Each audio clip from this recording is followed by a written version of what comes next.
Kuqalile ukuhlolelwa iCOVID-19 kwezakhamuzi zase Xhorha eEastern Cape njengokusho kukaMengameli uCyril Ramaphosa.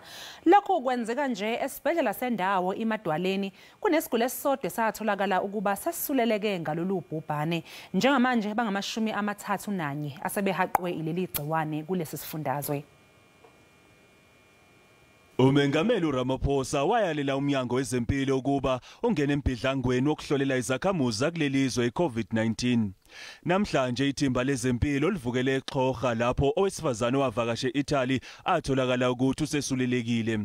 Umphathi kumasipala amathole uthi inhloso ukunika umphakathi ulwazi oluyiqiniso malungana necoronavirus njengoba sekwande izindaba ezingamampunge ezinkundleni zokuxhumana.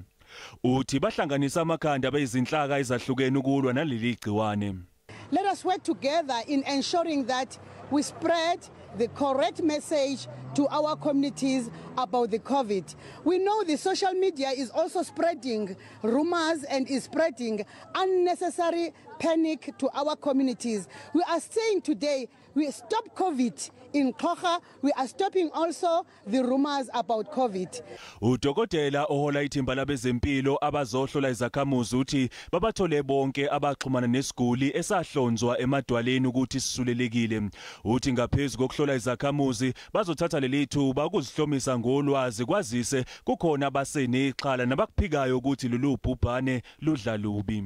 There's a lot of fear around coronavirus, and there's a lot of social media and WhatsApp forwards that are going on that are obviously work against the message that we're trying to give. So this is a great opportunity for us to share with the community as we do screening and we go from village to village to share the facts around coronavirus and how to keep safe.